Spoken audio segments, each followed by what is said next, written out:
get those all nice and snug.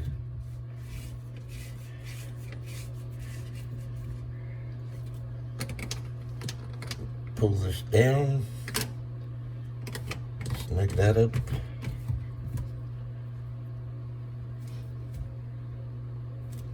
And then you can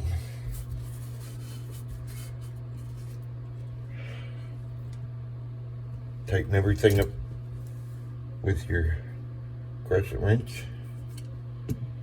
Just be careful not to break the plastic.